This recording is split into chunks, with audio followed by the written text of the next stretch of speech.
Hello students, আমি Moumita ma'am. আশা করি তোমরা সকলে খুব ভালো আছো। স্টুডেন্টস, আজকে আমি তোমাদের সেকেন্ড সেমিস্টার এসিসি ইংলিশ থেকে যে তোমাদের ইউনিট 1 এ যে প্রুফ রিডিংটা রয়েছে তার উপরে ক্লাস নেব। ঠিক আছে, তোমরা অনেকেই বলছিলে যে ম্যাম এসিসি ইংলিশের উপরে ক্লাস নিন, তো তোমাদের ডিমান্ডটা রেখে আজকে আমি তোমাদের ফার্স্ট এসিসি ইংলিশের উপরে ক্লাস নিচ্ছি, প্রুফ রিডিং এর উপরে। ঠিক আছে, দেখো প্রুফ রিডিং এর মেন আমাদের জানতে হবে এখান থেকে বিভিন্ন সিম্বলগুলো, যেহেতু তোমাদের এক্সামে তোমাদের একটি প্যাসেজ তুলে দেবে এবং তোমাদেরকে বলবে যে ওই প্যাসেজে তোমাদেরকে 10টা সিম্বল অ্যাড করতে হবে।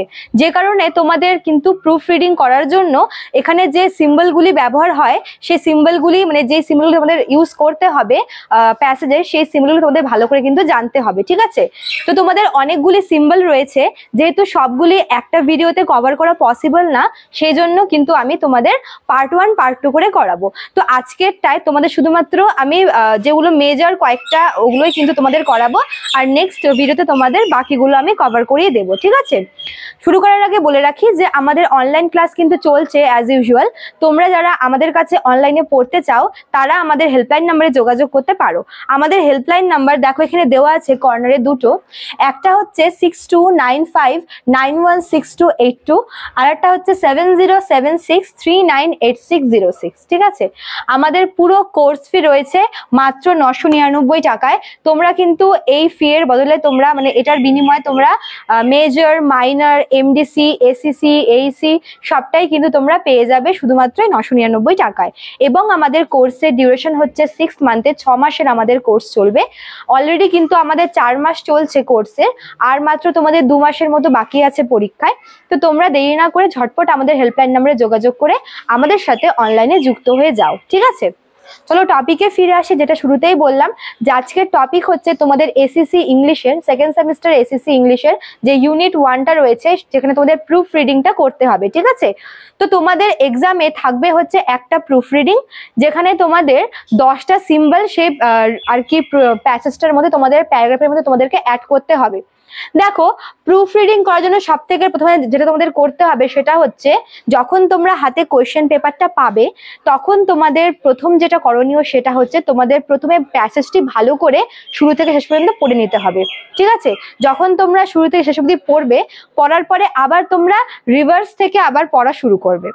এজন্যই বলছি, কারণ অনেক সময় কি হয় কোনো সেন্টেন্স তোমাদের রিভার্স থেকে দিয়ে দেয়, তো ওই জন্য কি করতে হয় তোমরা একবার শুরু থেকে শেষ পর্যন্ত পড়বে, আবার শেষ থেকে শুরু থেকে আবার পড়বে। ঠিক আছে, মানে উল্টো পড়বে। এভাবে পড়লে 2-1 বার পড়লে কি হবে তোমাদের প্যারাগ্রাফটার সম্পর্কে অনেকটাই তোমরা ক্লিয়ার হয়ে যাবে। ঠিক আছে, তোমাদের প্যারাগ্রাফটা তোমাদের কাছে অনেকটাই ক্লিয়ার হয়ে যাবে। ইভেন কয়েকটা রিডিং করলে হয়তো তোমরা বুঝতেও পারবে যে কোথায় কোন সিম্বলটা অ্যাপ্লাই করতে হবে। ঠিক আছে, এবার চলো সিম্বলগুলো কি কি সেটা জেনে নিই। ঠিক আছে, দেখো প্রথমে যেটা রয়েছে সেটা হচ্ছে স্পেলিং এরর।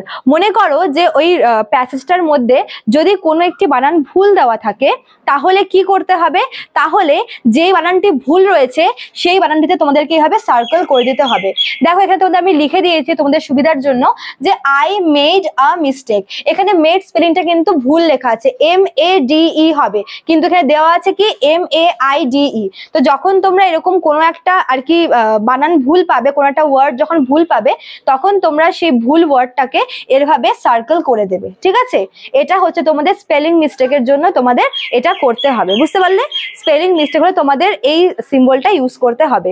অথবা তোমরা SP এটাও তোমরা কিন্তু লিখতে পারো। ঠিক আছে, শর্ট করে। আচ্ছা, তারপর 2 নম্বর দেখো কি বলেছে, স্টার্ট আ নিউ প্যারাগ্রাফ। যেহেতু তোমাদেরকে যে প্রুফ রিডিংটা করতে দেওয়া হবে সেটা হচ্ছে এক ঢালাভাবে দেওয়া থাকবে, না কোনো প্যারা চেঞ্জ, না কোনো ফুল স্টপ, না কোনো কমা, কিচ্ছু দেওয়া থাকবে না। ঠিক আছে, অনেক সময় এমন হবে যে ক্যাপিটাল লেটারে দেওয়া থাকবে, কিছু কিছু মানে মিডিলে ক্যাপিটাল ঢুকিয়ে দেওয়া হবে। তো তোমাদেরকে পুরো প্যাসেজটা পড়ে বুঝতে হবে যে কোথায় কি ভুলভ্রান্তি রয়েছে। ঠিক আছে, এবং তোমাদেরকে এটাও বুঝতে হবে যে কোথায় প্যারাগ্রাফ চেঞ্জ হতে পারে। ঠিক আছে, তো যখন দেখবে যে কোনো একটা সেন্টেন্স থেকে প্যারাগ্রাফ মানে নেক্সট প্যারাগ্রাফ শুরু, মানে একটা সেন্টেন্স থেকে নেক্সট প্যারাগ্রাফ শুরু হচ্ছে, তোমরা কি করবে সেই সেন্টেন্সটার আগে কি করবে, এই যে মার্কটা দেখতে পাচ্ছ দুটো এরকম দাগ দিয়ে এরকম সার্কেল করে দেবে। ঠিক আছে, এটা মানে হচ্ছে একটা নতুন প্যারাগ্রাফ শুরু। যখন মানে যেই লাইন থেকে একটা নিউ প্যারাগ্রাফ শুরু হবে বলে তোমাদের মনে হচ্ছে, তোমরা সেই লাইনটার স্টার্টিংটাতে, সেই লাইনটার শুরুতে তোমরা হচ্ছে এরকম একটা সাইন দিয়ে দেবে। এটা মানে হচ্ছে নতুন প্যারাগ্রাফ শুরু হওয়া। নতুন প্যারাগ্রাফ শুরু হলে এই সিম্বলটা বসে, ঠিক আছে। তারপর 3 নাম্বার দেখো বলেছে স্মল কেস এরর। যখন মনে করো নর্মালি আমরা কি জানি যে সব সময় শুরুতে মানে শুরুর যে ওয়ার্ডটা থাকে, শুরুর যে অ্যালফাবেটটা সেটা সব সময় কি ক্যাপিটালে হয়, তাই তো।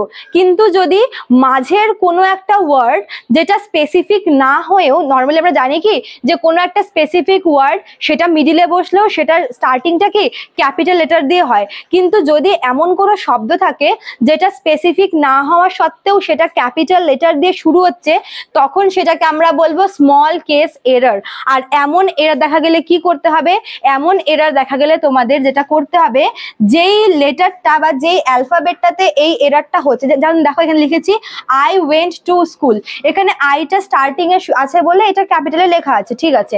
কিন্তু ওয়েনটা এটা তো কোনো স্পেসিফিক কোনো ওয়ার্ড না। নর্মালি কোনো স্পেসিফিক ওয়ার্ড মিডিলে থাকলে সেটাকে আমরা ক্যাপিটাল দিয়ে শুরু করি, কিন্তু ওয়েন শব্দটা কিন্তু কোনো স্পেসিফিক ওয়ার্ড না।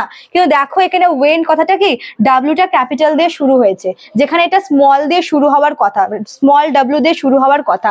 যখন এরকম টাইপের স্মল কেস এরর পাবে তখন যেই লেটারটাতে এরকম এরর হবে ওটাকে এরকম করে কেটে দেবে, ঠিক আছে।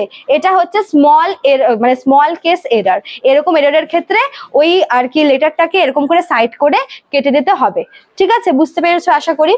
তারপর 4 নাম্বার দেখো ডিলিট। কখনো কখনো এমনও দিয়ে দেয় যে একটা ওয়ার্ড রিপিট হয়, ঠিক আছে, পাশাপাশি থাকে এবং বারবার রিপিট হয়, ঠিক আছে। একটা সেন্টেন্সের মধ্যে দুটো ওয়ার্ডের রিপিটেশন দেখা যায়। তো যখন এরকম রিপিটেশনটা আসে তখন কি করতে হয়, সেকেন্ড যে ওয়ার্ডটা থাকবে সেটাকে কি করতে হয় আর কি ওটাকে ডিলিট করতে হয়, সেটাকে রিমুভ করে দিতে হয়।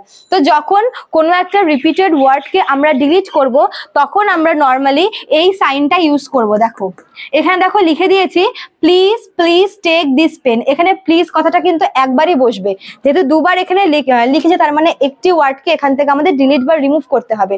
তো যেই ওয়ার্ডটা আমরা রিমুভ করব সেটার ক্ষেত্রে আমরা এই সাইনটা ইউজ করব, ঠিক আছে। দেখো এখানে এই সিম্বলটা দিয়ে এভাবে কেটে দেওয়া হয়েছে, তার মানে এই ওয়ার্ডটা কি ডিলিটেড। আশা করি বুঝতে পেরেছো।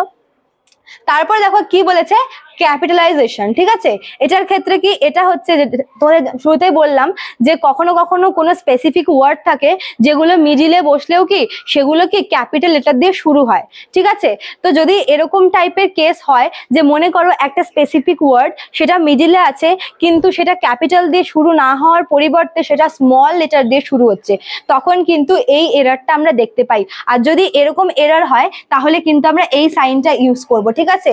যেই ওয়ার্ডটার আর কি এরর হবে সেই ওয়ার্ডটার নিচে আমরা 3 বার এরকম আন্ডারলাইন করব। যেমন দেখো এখানে লিখে দিয়েছি I love my India. India কিন্তু একটা স্পেসিফিক ওয়ার্ড, দেশের নাম সবসময় ক্যাপিটাল দিয়ে শুরু হয় এটা আমরা জানি, কিন্তু এখানে ইন্ডিয়া কথাটা কি আমি স্মল দিয়ে করেছি, ফলে এটা কি এখানে এরর দেখা যাচ্ছে, তাই না। আর যেহেতু এই শব্দটার মধ্যে এরর হচ্ছে তাই কি আমরা এটার নিচে 3টা আন্ডারলাইন মার্ক করে দিয়েছি, ঠিক আছে। যখন কোনো স্পেসিফিক ওয়ার্ড যেটা ক্যাপিটাল লেটার দিয়ে শুরু হওয়ার কথা সেটা স্মল লেটার দিয়ে শুরু হচ্ছে তখন কিন্তু এমন ধরনের এরর দেখা যায়। আর সেক্ষেত্রে আমরা এভাবে তিনটা দাগ দিয়ে আমরা সেই ওয়ার্ডটাকে আন্ডারলাইন করব, ঠিক আছে।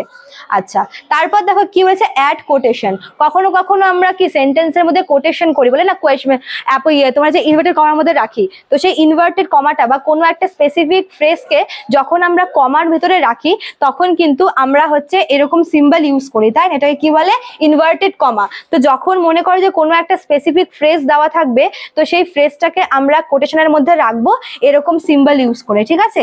2টা ইনভার্টেড কমা এবং তার নিচে এরকম একটা ভি শেপ আমরা দেব। এটা হচ্ছে কোনো একটা মানে সেন্টেন্সের কোটেশনটাকে বোঝায়, বুঝতে পেরেছো এই সিম্বল দিয়ে। আচ্ছা আর আজকে লাস্ট যেটা সেটা হচ্ছে অ্যাড অ্যাপোস্ট্রফি। তোমরা অ্যাপোস্ট্রফি জানোই, ঠিক আছে।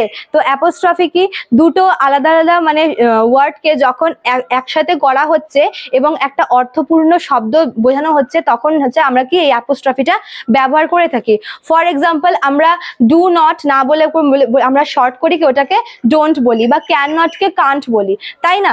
তেমনি এখানে যখন এভাবে অ্যাপোস্ট্রফিটা দেওয়া হবে যখন দুটো শব্দকে একত্রিত করা হচ্ছে তখন কিন্তু আমরা এই অ্যাপোস্ট্রফিটা ইউজ করি। যেমন ডোন্ট স্মোক, এখানে ডু নট স্মোক না করে আমি ডোন্ট স্মোক লিখেছি, এবং যেখানে অ্যাপোস্ট্রফিটা অ্যাড হচ্ছে সেখানে হচ্ছে এরকম টাইপের সিম্বলটা বসছে, একটা কমা সাইন দিয়ে তার নিচে এরকম একটা ভি টাইপের শেপ বসে যাচ্ছে। ঠিক আছে, তো এটাই ছিল তোমাদের আজকের ক্লাস। আশা করি তোমরা ভিডিওটি বুঝতে পেরেছো।